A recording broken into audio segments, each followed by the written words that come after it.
29 fala assim para nós a palavra do Senhor. Estas são as palavras do concerto que o Senhor ordenou a Moisés na terra de Moabe, que fizesse com os filhos de Israel, além do concerto que fizera com eles em Horebe. Guardai, pois, as palavras deste concerto e cumpri-as, para que prosperareis em tudo quanto fizerdes. Vós todos estáis hoje perante o Senhor, vosso Deus, os cabeças de vossas tribos, vossos anciãos, os vossos oficiais, todo homem de Israel, os vossos meninos e as vossas mulheres e os estrangeiros que estão no meio do teu arraial, desde o rachador da tua lenha até o tirador da tua água, para que entres no concerto do Senhor teu Deus e no seu juramento que o Senhor teu Deus hoje faz contigo. Essas são as palavras do Senhor no Antigo Testamento. Nós vamos guardar aqui, irmão, pode sentar, e depois nós vamos retornar para Hebreus no capítulo 8, mas é só depois. O que nós iremos hoje falar é a respeito das bênçãos que Deus prometeu para o seu povo. Deuteronômio quer dizer a repetição das leis. Deus tinha dado as leis ao povo no Êxodo. O Êxodo quer dizer a saída do povo do Egito. O Êxodo é a saída. Toda vez que você escutar essa palavra Êxodo, você vai se lembrar de saída. No caso da Bíblia, é a saída do povo de Deus do Egito. Então, no Êxodo, no Sinai, que hoje aqui está conhecido como Horebe, Deus estabeleceu as leis. Como se lembram? Deus estabeleceu as leis lá dos 10 mandamentos, né? E as leis foram muito claras através da palavra do Senhor. As leis foram muito claras. Se vocês obedecerem às leis do Senhor, vocês terão cumprida todas as promessas na vida de vocês, em tudo que vocês fizerem. Então o Senhor, Ele mandou reunir todo o povo, todo o varão, todo o que já era de idade, toda criança, toda mulher, todo servo, desde o que trabalhava na cozinha até o que fazia os serviços de fora da casa. Não ficasse ninguém do lado de fora, todos tinham que vir escutar a lei do Senhor, porque lá no Egito eles viviam sobre a lei de Faraó, e a lei de Faraó era só uma, eles eram escravos. Agora Deus chamou um povo para constituir esse povo e fazer deste povo grande. Então Ele diz: se vocês me escutarem, eu vou honrar vocês. Estabeleceu essa lei. Agora, no Deuteronômio, que é o último livro, né, do Pentateuco, ele vai repetir. Quando nós formos estudar o Deuteronômio, nós vamos entender que lá é um livro de repetição, porque o povo estava se preparando para entrar na terra prometida. E Deus estava ali, lá no Sinai, Deus falou as leis para o povo que saiu do Egito. Mas lá em Deuteronômio não era o povo que tinha nascido no deserto. Porque os que saíram do Egito, por falta de fé, morreram no deserto. Amém? Amém. Introdução. A Bíblia apresenta uma relação entre promessa e obediência. Ao longo das Escrituras, nós percebemos que a obediência é um princípio divino que não caducou no Novo Testamento. Ela continua sendo requerida por nosso Senhor para vivermos promessas específicas de Deus neste mundo. Grife a palavra, específicas de Deus neste mundo. O Deus que prometeu lá no Antigo Testamento é o mesmo que prometeu no Novo, e ao mesmo tempo exige do seu povo obediência à sua palavra. Entretanto, quais são os termos da obediência do novo concerto? Conforme revelado no Novo Testamento, é o que nós estudaremos nessa lição, os conceitos da obediência no Novo Testamento. Porque muitas das vezes você pode pensar: agora eu não preciso, isso daqui tudo foi para o Antigo Testamento. No Antigo Testamento você tinha que ser mandado, era lei estabelecida, eu tinha que obedecer, tudo isso daqui era lá. São princípios para o Antigo Testamento. Mas no Novo Testamento nós vamos perceber que é só uma continuação. Tudo é exigido de nós. E as promessas, elas são validadas na vida de quem obedece ao Senhor. A obediência do Antigo Testamento. Nós vamos relembrar a obediência no Antigo Testamento. Isso aqui é tudo para relembrar. O conceito feito por Deus com o povo de Israel no deserto de Horebe, lá em Deuteronômio 29 e Êxodo 19, era uma reafirmação das promessas que ele havia feito a Abraão e seus descendentes. Lembra quem ele está se referindo? Que foi que Deus fez uma promessa a Abraão no Gênesis 12. Então Deus disse que Abraão, ele andasse na presença do Senhor e ele seria uma bênção. E a promessa seria para ele e para aqueles que ainda iriam vir. Pedro e os apóstolos repetem isso em Atos dos Apóstolos, a respeito das promessas de Deus.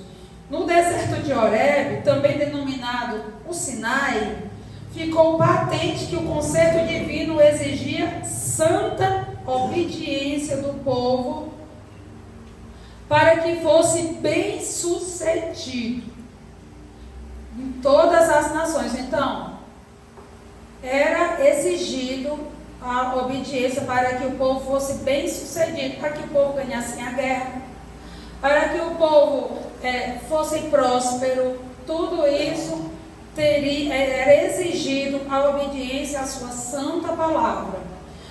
Aqui ele diz: se diligentemente ouvirdes a minha voz e guardardes o meu concerto, então sereis minha propriedade peculiar dentre todos os povos, porque toda a terra é minha.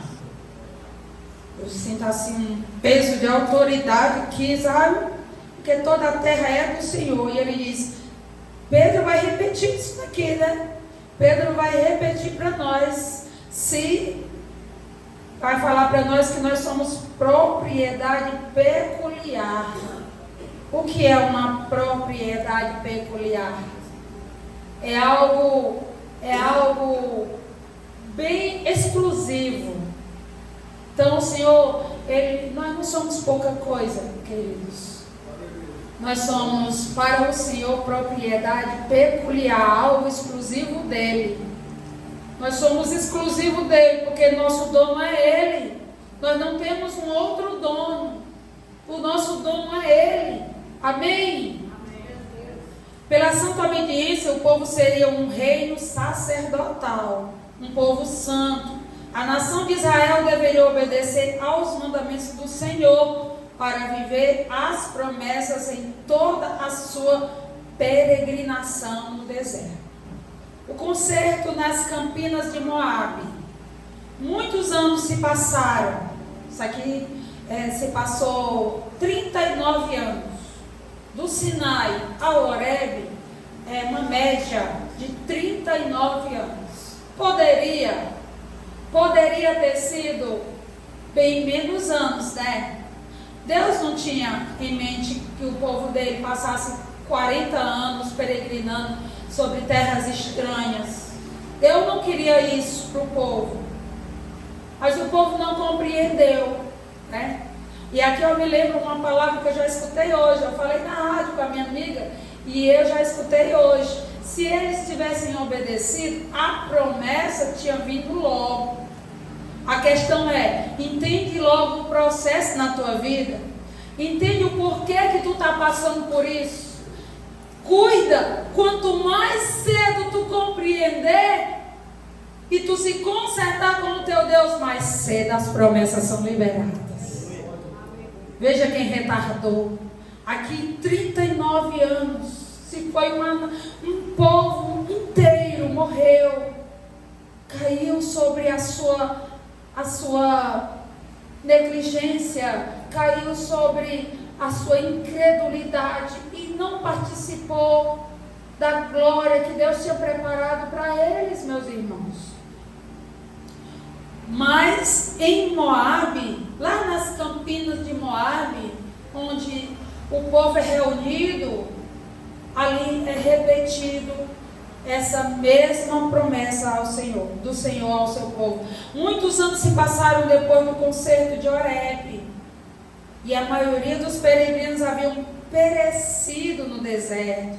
Então Moisés reuniu novamente o povo, agora nas campinas de Moabe, pois uma nova geração estava prestes a entrar na terra prometida. Estas são as palavras do concerto que o Senhor ordenou a Moisés na terra de Moabe, que fizesse com os filhos de Israel, além do concerto que fizeram com eles lá no Horebe. A exposição básica deste concerto pode ser vista em Deuteronômio 4. Deuteronômio 4, bem como sua ênfase nas bênçãos e maldições dos capítulos 27 a 30 do mesmo livro. Você já sabe que esses capítulos 27, quem tiver caneta anote, capítulo 27 ao 30 de Deuteronômio, vai ser tudo exclusivo a respeito de bênçãos e maldições. Aí você vai dizer assim, mas aquilo era só para o povo de Israel. As maldições ainda são hoje para os desobedientes, e as bênçãos ainda são hoje para os obedientes. Continua, a lei do Senhor, nós aprendemos que ela é o quê? Irrevogável. A lei do Senhor não caduca, ela nunca vai caducar. As promessas provenientes da obediência. O concerto de Moabe mostra uma lista de promessas que seriam proferidas no Monte Gerizim. Bênçãos no campo, na cidade, na procriação, na vida doméstica, ao entrar e ao sair. Então aqui eram bênçãos físicas. Deus estava se referindo aqui, eu quero que você entenda que essas bênçãos aqui, quando ele vai falar lá no Monte Gerizim, ele vai falar a respeito de bênçãos no campo, fala da prosperidade, na cidade, na procriação, fala no teu útero, no teu ventre, a mulher próspera, e fala também na vida doméstica, e fala na tua entrada e na tua saída, a proteção. Mas tudo isso daqui são bênçãos físicas, são bênçãos para a minha vida terrena. Isso aqui eram para a vida terrena do povo de Israel. Hoje, essas bênçãos continuam. Essas bênçãos continuam, mas focado no reino espiritual. Porque no Antigo Testamento era literal. No Novo Testamento é espiritual. Por isso que eu digo para você que tudo acontece na nossa vida no mundo espiritual. Tudo acontece na nossa vida a partir da nossa vida com Deus no mundo espiritual. Em toda a área da vida dos judeus, as bênçãos divinas seriam derramadas como consequências da obediência aos mandamentos divinos estabelecidos nos concertos proferidos por Moisés. Também é verdade que as maldições seriam proferidas do Monte Herbal, como consequência da desobediência aos mandamentos do Senhor. Portanto, no Antigo Testamento nós vemos que a obediência tinha uma relação direta ao cumprimento de uma promessa na vida do povo de Israel. Então, a obediência, ela tinha uma relação direta ao cumprimento da promessa ao povo de Israel. O que Deus estava ensinando a esse povo, gente? Deus estava ensinando a esse povo, para que esse povo nos ensinasse hoje. Então, Deus estava inculcando na sua mente, estava ensinando a eles a obedecer. Eles tinham que entrar na terra já sabendo como teria que se comportar lá. Você sabia que muita gente não sabe ter dinheiro? Que muita gente não sabe ter riquezas? Não sabe ser próspero? Não sabe. Porque se hoje você ganha 1.400 e quanto é um salário mínimo, vive de um salário mínimo, você vive e gasta como um salário mínimo e ele não dá para a sua vida, ele dá ali passando uma beiradinha apertado. Mas aí tu ganha uma promoção e vai passar a ganhar 10 salários mínimos. Oh glória! Me dá 2 meses e tuas contas vão estar compatíveis ao que tu ganha 10 salários mínimos e tu continua com o pescoço na forca.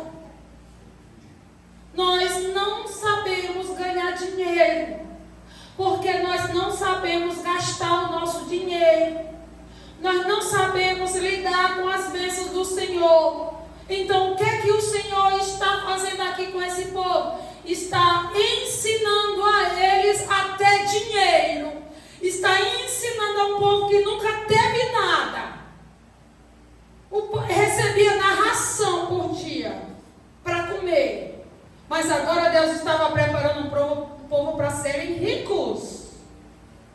Agora eles iam ter a sua própria terra, a sua própria casa. Eles iam plantar, eles iam colher. E eles tinham que aprender que quem deu aquilo a eles foi o Senhor. Eles tinham que aprender a manusear os seus ganhos, a sua vida. Deus estava preparando esse povo para prosperidade. Deus estava preparando um povo para que esse povo fosse próspero. E para isso, eles tinham que aprender a obedecer ao Senhor. Algo muito, muito simples, mas muito complicado. Porque até hoje, nós não sabemos o significado dessa palavra.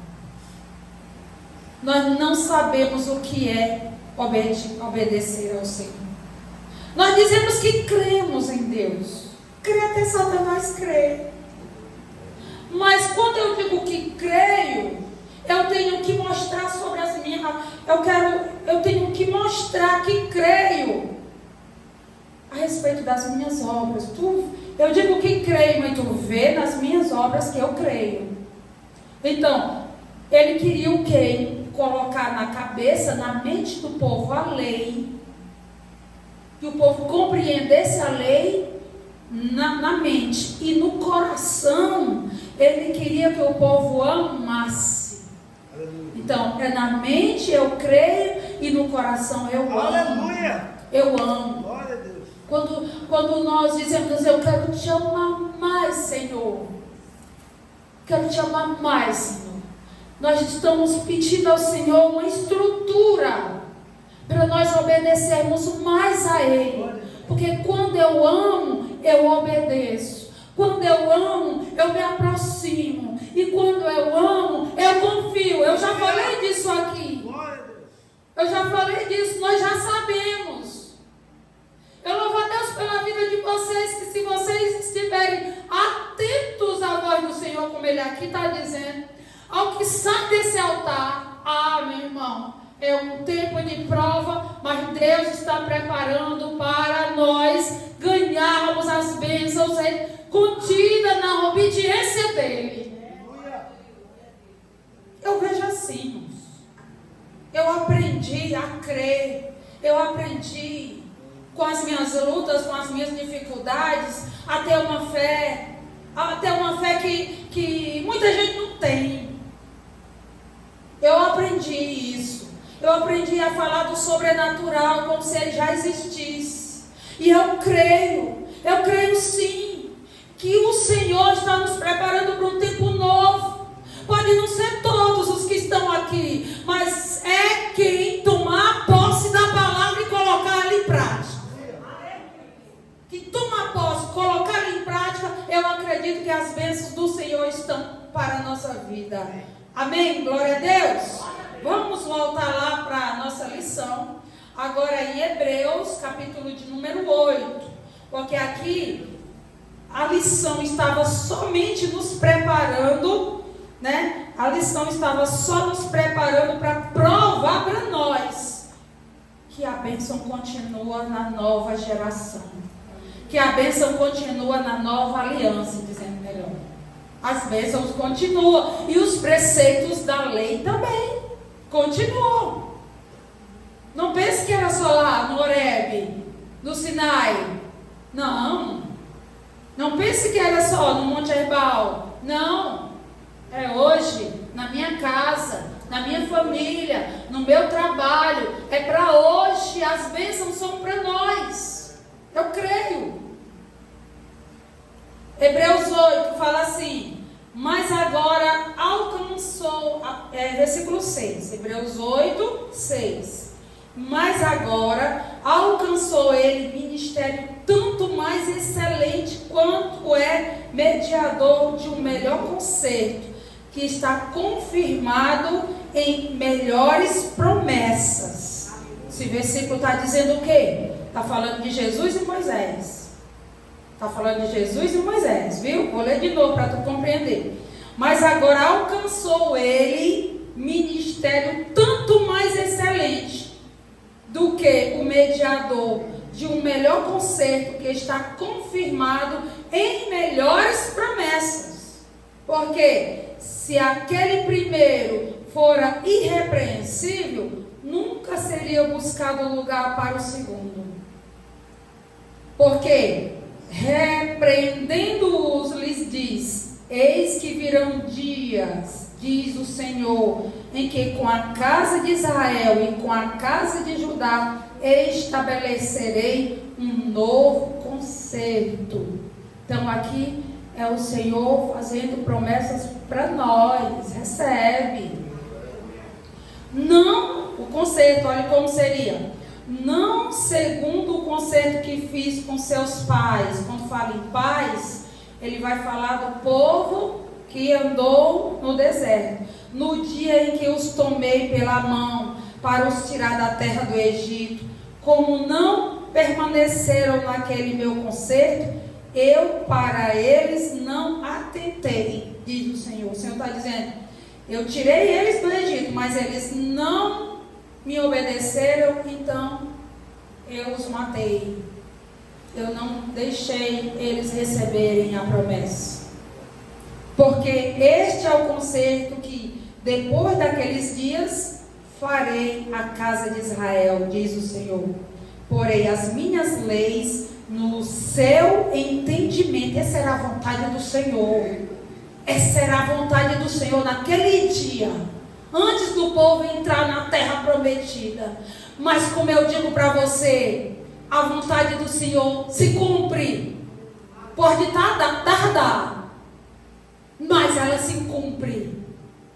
Não vai depender de mim. Se eu não quiser, pior para mim, ela vai se cumprir sim. Era desejo, estava no coração de Deus, colocar isso aqui na mente e no coração do povo. O povo não quis, e ele suscitou um outro povo.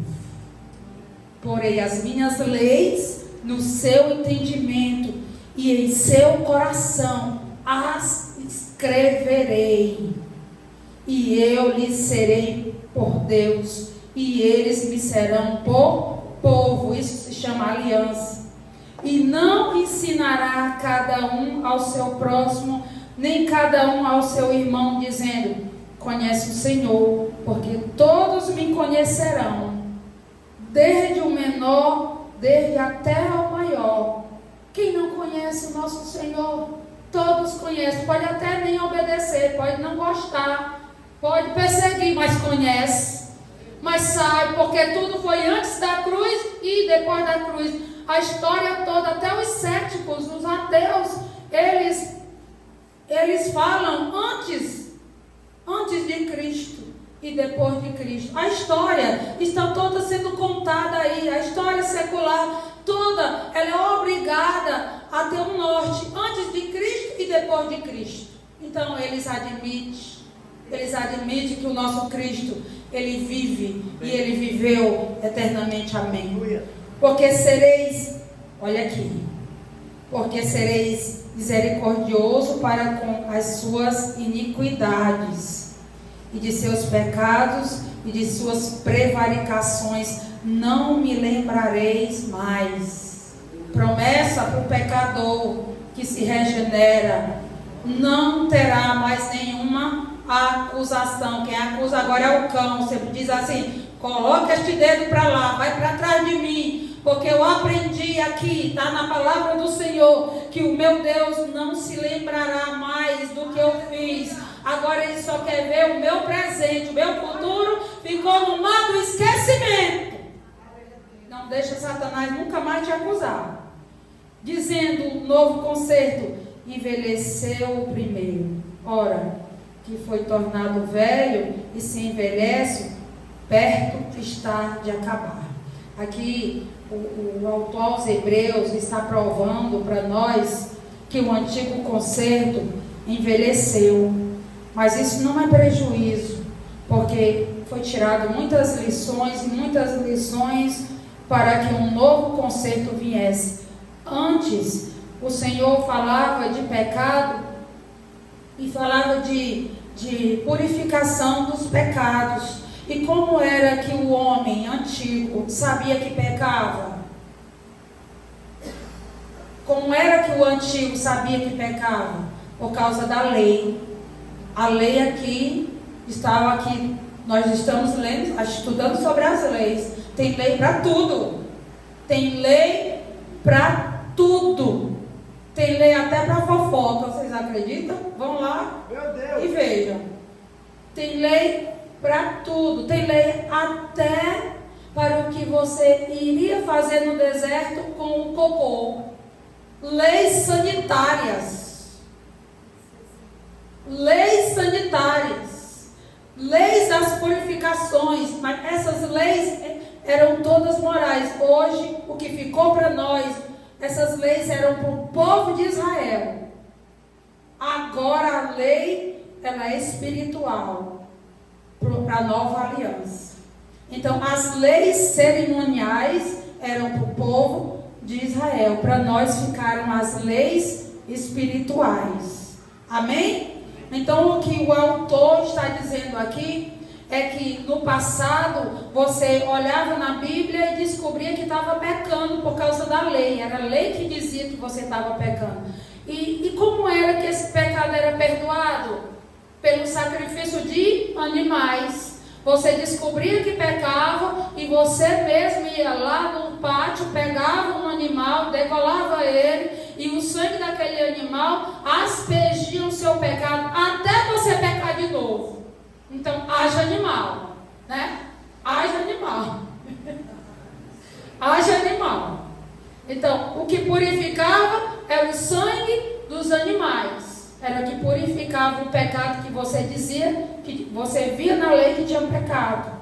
Mas hoje, a história mudou.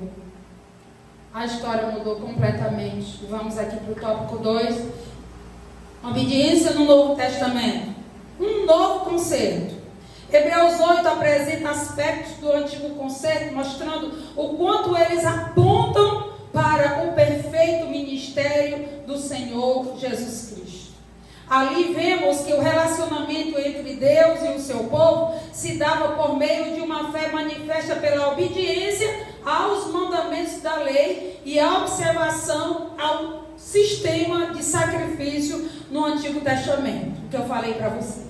Contudo, o profeta Jeremias profetizou que chegaria o momento em que Deus instituiria um novo pacto e que sua lei se estabeleceria no interior da pessoa, isto é, no coração. Mas este é o concerto que farei com a casa de Israel. Depois daqueles dias, diz o Senhor, porei a minha lei no seu interior e escreverei no seu coração, e eu serei o seu Deus e eles serão o meu povo. O profeta Jeremias já estava falando de hoje, já estava profetizando que o antigo concerto agora já não era mais, agora existia uma nova esperança. Agora seria o novo pacto, que agora você não precisaria mais de animais para cobrir o seu pecado. Um só se fez um cordeiro e foi um único sacrifício para toda a vida. Agora, quando você peca, como é que você descobre que pecou agora? Você vai ler a Bíblia e descobre que pecou? Sim, a Bíblia é o nosso manual de instrução. Ok, mas se você não ler a Bíblia com o Espírito Santo revelando para você, você vai ler um livro. Você vai ler um livro do tamanho dos livros que o Manuel tem lá em casa, desse tamanho. Vai falar, você não vai compreender quase nada. Agora, se você ler este livro aqui, porque ele fechado é um livro. Ele fechado é um livro, como outro qualquer. Mas ele é aberto com a direção do Espírito Santo, você descobre, você não precisa nem estar lendo ele. Você machucou o irmão, o Espírito Santo de Deus já lhe cobra. Já lhe cobra. Ei, você machucou sua irmã. Você falou coisas com sua irmã e você não sabe nem o que é que ela estava passando. Você ofendeu, vá lá, peça perdão. Então, isso aqui é um preceito. Isso aqui é um preceito. Feriu. O Espírito falou, vá lá, peça perdão. Você vai lá e perdoa. E agora, se eu cometi um pecado, como é que o meu pecado vai ser purificado? Se não há nenhum justo, nenhum sequer. Nenhum. Como é agora que o meu pecado é purificado se eu pequei? Porque quando eu peco contra meu irmão, primeiro eu peco contra Deus. Então eu pequei contra Deus e contra meu irmão. Eu vou lá, peço perdão. Mas eu preciso também falar com Deus a respeito daquele erro que eu cometi. Porque o que é o pecado? Eu errar o alvo. Eu fiz o que eu não deveria. Então eu vou lá, falo com Deus. Imediatamente Ele libera o meu perdão. Por quê? Porque o sangue de Jesus Cristo já foi aspergido sobre a nossa cabeça. Se o sangue de Jesus estivesse sobre a nossa cabeça, a ira de Deus foi aplacada sobre a nossa vida. A Bíblia vai dizer que Deus olha na terra e não vê nenhum justo sequer. Nenhum. Mas com Jesus, no novo pacto, Ele olha do céu. Ele olha para a terra e o que é que Ele vê? O sangue de Jesus aspergido sobre a nossa cabeça. Ele não vê mais o nosso pecado. Ele vê agora o sangue de Jesus cobrindo o nosso pecado. Olha que maravilha. É muito lindo você estudar sobre Jesus. Por isso que você diz, quero te amar mais, Senhor. Jesus Cristo, mediador. Antes antes na lei, quem era o mediador? Moisés. Agora, o ministério muito mais excelente. Muito mais excelente quer dizer hiper, super perfeito. Agora é tudo perfeito. Então agora Jesus Cristo é o nosso mediador. O Senhor Jesus é o mediador que estabelece um novo concerto, o novo pacto profetizado pelo profeta Jeremias. Em Hebreus 8:10, em vista disso, podemos afirmar que o novo pacto é uma promessa de graça e amor de Deus aos que respondem com arrependimento e fé à oferta de salvação. Jesus morreu por muitos, porque nem todos vão aceitar o sacrifício de Jesus Cristo. Mas todo aquele que recebe, ele fala aqui de oferta, porque é mesmo, é você receber um prêmio da salvação, mas é mediante ao teu arrependimento e a mudança de atitude. Tudo na vida requer algo, nada é de graça. Nós não podemos pensar que podemos estar pecando e não nos arrependendo e receber de Deus as bênçãos dele. Não. A única bênção que um pecador recebe é o perdão. A única bênção que um pecador recebe é o perdão que está ofertado. Quer? Você quer o meu perdão? Se arrependa. Ah, quer não? Ok. Muitos vão querer. E muitos vão se arrepender. Ah, e quando se arrepender no pó e na cinza? Não. Agora não. Agora não é mais no pó e na cinza. Você não precisa mais colocar roupa de saco. Você não precisa mais se rasgar todo, se bater todinho. Você não precisa mais fazer nenhum sacrifício e de joelho e de pé até Canindé, correndo atrás contando os portes. Você não precisa mais subir a escadaria da igreja da Sé de joelho, saindo sangue no seu joelho. Por quê? Não, porque Jesus já fez todos esses sacrifícios por nós. A Bíblia vai chamar isso daí de sacrifício de tolo. Tu é um tolo, porque Jesus já fez isso por ti. Tu está querendo fazer? Tu não está reconhecendo o sacrifício de Cristo sobre a tua vida? Então qual é o sacrifício agora que eu tenho que ter? Uma vida pautada na sua graça e na sua misericórdia, mediante ao arrependimento, mudança, renúncia. Renunciar ao mundo lá fora, a concupiscência do mundo e vir receber de Jesus o amor, receber de Jesus o que Ele tem preparado para nos entregar. Obediência do novo concerto. Vamos aqui.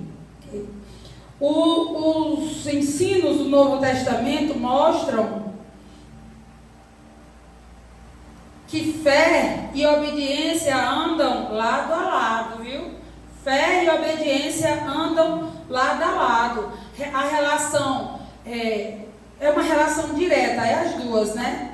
É as duas que tem que andar assim. O livro de Provérbios vai dizer que a sabedoria, ela anda junto da obediência, elas são irmãs. A Bíblia vai dizer que é a fé e a obediência, elas são juntinhas. Uma não pode ser separada da outra. Não pode.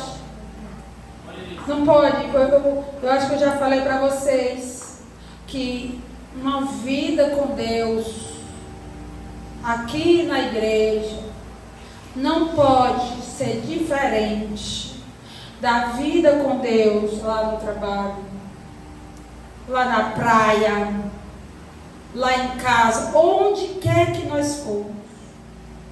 Eu tenho que ser filho aqui e filho aonde eu for. Eu preciso colocar isso na minha vida. Não, eu não posso dizer que tenho fé se eu não obedeço ao Senhor. E isso é completamente discrepante. Você ter fé num Deus que não obedece a Ele. Então vamos colocar isso para a nossa meditação. Essa expressão, se me amardes, guardareis os meus mandamentos. Esta expressão, guardareis, também pode ser substituída por obedecereis. Então vamos lá. Se me amardes, obedecereis os meus mandamentos. Vamos completar a frase, vamos. João 14,15. Bota aí. João 14,15. Vamos completar a frase, tirando a palavra guardar e colocando a palavra obedecer.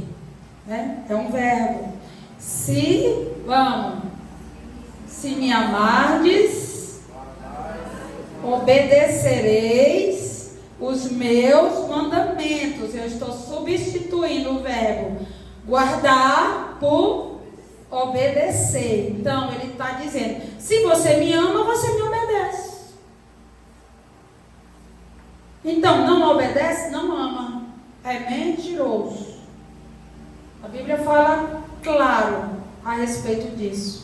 Isso significa que o nosso amor pelo Salvador, que foi primeiramente obediente ao Pai, não pode ser apenas de palavras, mas em atos de obediências. Coloque aí Filipenses 2:8. Então, quando eu digo que amo, quando Jesus manda eu amar, é porque Ele amou primeiro. Ele deu o exemplo. Então, quando eu digo que amo a Jesus e digo que odeio o meu irmão, eu estou sendo o quê? Mentiroso. Como é que eu digo que amo a ele que eu nem vi? Se o que está perto de mim requer um cuidado, porque esse amor aqui não é um amor de abraçar, de estar junto toda hora, não, gente. Isso às vezes estraga um relacionamento de amizade. Mas é o do cuidado, é o de não querer o mal. Pelo menos não querer o mal, eu já estou amando. Alguém me faz mal e eu consigo orar por ela e não desejar o mal, eu já estou amando. E isso é muito bom para mim. E achando na forma de homem, humilhou-se a si mesmo, sendo obediente até a morte e morte de cruz. Aqui ele está dando sinais de obediência para nós. Então ele tem muito cacife para dizer isso. Atos 26:19 vai falar de Paulo. Paulo ele vai dizer que não foi desobediente à chamada divina. Quando Paulo está dando testemunho, eu gosto de escutar essa palavra. Paulo falando dele para o rei Agripa. Ele fala no entusiasmo tão grande. Eu queria estar com esse entusiasmo aqui. O mesmo que Paulo está. Porque o resultado era que o rei disse, para, porque senão tu vai me converter. Tamanho foi o entusiasmo de Paulo ao falar da sua chamada divina. Ele diz, eu não fui, colocou? Por isso, ó rei Agripa, não fui desobediente à visão celestial. Ele quer dizer, eu não fui desobediente ao meu chamado.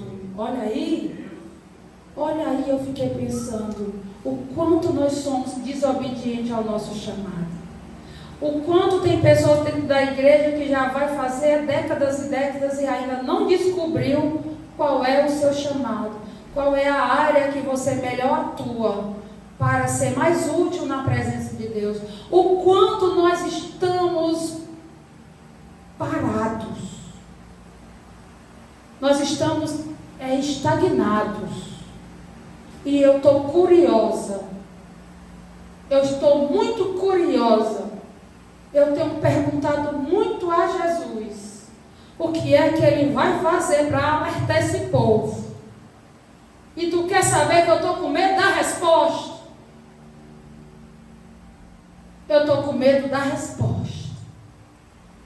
Jesus, se esta trombeta tocar agora, como é que este povo com a mente tão desligada, que passa muito mais tempo no celular do que lendo a Bíblia, se preocupando com a vida dos outros do que com a sua, o que a tua igreja vai fazer? Que faz campanhas e campanhas e campanhas pelo reino material e não compreendeu que hoje nós ganhamos a nossa casa própria no reino espiritual. Nós conquistamos um emprego bom no reino espiritual. Nós aprendemos a ser economista do nosso lar. Nós aprendemos a fazer uma conta. Não vou gastar mais do que eu ganho. Nós aprendemos a poupar em casa e não ser gastador. nós aprendemos a lidar com o que o Senhor nos entregou. Ele nos entregou uma família, Ele nos entregou uma responsabilidade. Nós somos o quê? O que é que nós somos? Nós somos, sabe o quê? Mordomos. Nós somos mordomos do Senhor. Aí nós retemos o do Senhor. Nós retemos, escondemos aqui no canto, para que o Senhor não veja quanto eu ganhei. Porque eu não posso, não. Senhor, eu vou esconder aqui. Eu não posso, que vai faltar para minha luz. Vai faltar para minhas compras. Aí, o resultado disso que é? Desobediência gera o quê? Devorador. Eu sei fazer conta, gente. E eu sei avaliar o que eu passo. Eu não avalio o vizinho, não. Eu avalio a minha vida. Não sabe o que está passando. É claro a Bíblia. Roubará o homem a Deus? Mas em que eu te roubo, Senhor? Aí ele completa. Eu acredito que você sabe o resto. Não vou me ater a esse quesito. Mas o que eu quero dizer é que nós não podemos ser desobedientes à chamada divina na nossa vida. Vamos correr? Bênçãos espirituais. No Novo Testamento, é o Espírito Santo que rege a vida dos que fazem parte do novo concerto por meio de Jesus Cristo, diante a fé. 2 Coríntios 3, 4 ao 6. Nesse contexto, aprendemos que uma vida de obediência a Cristo, mediante a obra do Espírito Santo, demanda bênçãos de natureza espiritual, que abarcam todas as áreas de nossa vida. Porque o reino de Deus não é comida, não é bebida, mas é justiça, paz, alegria no Espírito Santo. O reino de Deus não é terreno. Digo direto que a nossa luta não é contra carne nem sangue que formam uma pessoa, mas a nossa luta é contra os principados e potestades do ar. As nossas lutas, elas precisam ser vencidas no reino espiritual. Quando nós dizemos que obedecemos ao Senhor, nós precisamos compreender que tipo de obediência eu estou fazendo. E é muito bom nós estudarmos sobre a nossa obediência quando nós estamos passando por uma luta. Nós precisamos estudar as nossas lutas. As nossas lutas servem como uma cartilha do beabá para nós.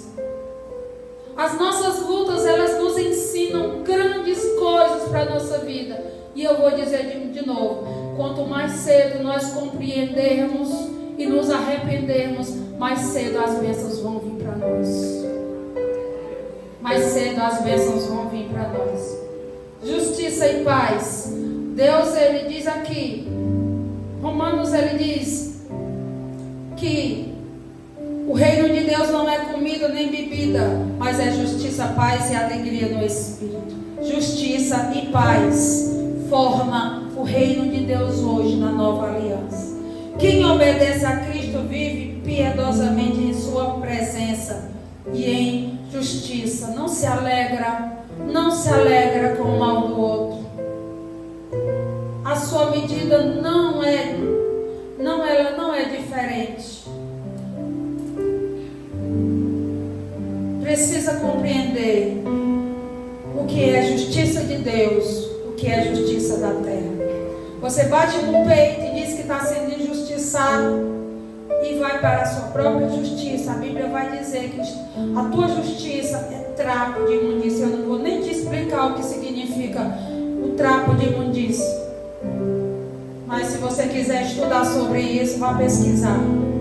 Você vai saber o tamanho do que não é nada a sua justiça. Aquele senso de justiça que você acha que tem. Dessa forma, forma, temos uma vida de retidão proveniente da fé e da obediência a Cristo, pois somos justificados por Deus. Então a paz que excede todo o entendimento torna-se realidade em nós. É aquela paz de que o Senhor Jesus falou aos seus discípulos: eu deixo-vos a paz, a minha paz eu vos dou, não como o mundo dá. Não se turbe o vosso coração, nem se atemorize. Assim, a obediência a Cristo gera em nós justiça, paz em meio à turbulência do mundo. Viver em paz não é a guerra que você tem em casa. Viver em paz não é todas as situações resolvidas na terra. Eu disse para você que o reino de Deus hoje na nova aliança não é terreno, não é comida nem bebida. Então você viver em paz não é dizer que você está com a sua despensa cheia de alimento. Viver em paz não é dizer que você não tem nenhuma conta para pagar e o cobrador na tua porta te ligando, mandando várias mensagens para tu. Viver em paz é ter certeza que vai morar no céu e que Cristo está contigo. Aconteça o que acontecer, Cristo está contigo te dando força. É não se turbar, é não pirar. Vou dizer logo aqui um português bem claro. É não pirar. Porque tem hora que tu quer pirar. Tem hora que tu diz: eu não aguento mais. Aí o Espírito Santo vai dizer: aguenta-se. Porque sou eu que te dou essa estrutura para tu aguentar. Teu espírito se renova. A Bíblia diz que o Espírito Santo vivifica o teu espírito. Se não fosse assim, nós não aguentaríamos. A alegria do Espírito Santo é a alegria proveniente de uma relação com Cristo e a marca da vida de quem anda na justiça e tem paz de Cristo. A Bíblia mostra que a alegria é um fruto do Espírito. Anote essa passagem e estude sobre ela. Gálatas 5:22. Descubra os frutos do Espírito. Mas esses frutos, eles se resumem em um. Que se chama o quê? Domínio próprio. Vou dizer aqui uma palavra que eu digo sempre: equilíbrio. Eu falo para a ovelha: equilíbrio. A ovelha vem com essa palavra. Mas temos que ter. Como? Corre, pede a Deus: ai, Senhor, me dá equilíbrio, me dá domínio próprio. Senhor, eu não posso agir pela minha força, eu não posso agir pelo meu braço. Senhor, me reverte, me reverte, me reverte. Faz uma oração bem rápida no banheiro, faz uma oração bem rápida no canto e corre para a guerra. E é assim que o crente vive. É assim que o crente vive. Conforme nos ensina as Escrituras, essa alegria não está condicionada aos ambientes externos. Que é o ambiente interno? É aquele me tirando a paciência e eu pedindo equilíbrio e domínio próprio. É isso aí mesmo, meu irmão. A presença do Santo Espírito nos enche de alegria. É por isso que Paulo vai dar vários conselhos na carta de 1 aos Coríntios a respeito da pessoa iracunda, a pessoa que vive uma cara amarrada, a pessoa que vive murmurando, que vive espraguejando, que a Bíblia diz que a alegria do Senhor é a nossa força. Como é que eu amo esse Senhor e vivo uma vida cristã e não tenho a alegria do Senhor que renova a minha força, que eu digo que não tenho mais nenhuma, mas Ele sabe que eu tenho. Quando eu digo que não tenho mais nenhuma, Ele diz: tenho sim, tenho sim. Fique de pé, em nome de Jesus. Oh Deus, oh Senhor. Nesta lição nós estudamos a respeito da obediência como o quê? O que a obediência é para nós? É um relacionamento com Deus, tanto na perspectiva do Antigo Testamento quanto do Novo Testamento. Vimos que, a despeito do Novo Pacto ter recuperado o Antigo, o princípio da obediência a Deus e a sua palavra permanece. Tudo que o Senhor falou em lá Deuteronômio 27 ao 30 vale para hoje. Se atentamente ouvir a voz do Senhor, então, dessa forma, há promessas de justiça, paz, alegria no Espírito para quem obedece aos mandamentos do Senhor Jesus. São promessas condicionadas à nossa obediência. Então hoje eu aprendi o que agora? Ser condicionada exige de mim uma condição, amém? Quem me ouve? Então eu aprendi que está exigindo de mim uma condição para mim ter o quê? Para mim ter paz, para mim ter alegria. Está exigindo de mim, então eu só vou ter paz e alegria se eu obedecer aos mandamentos do Senhor. Quem quer paz e alegria? Quem quer obedecer aos mandamentos do Senhor? Quem quer? Eu quero. Em nome de Jesus eu quero. Então ore. Faça uma oração agora. Em nome de Jesus. Se apresente ao Espírito Santo agora. Em nome de Jesus.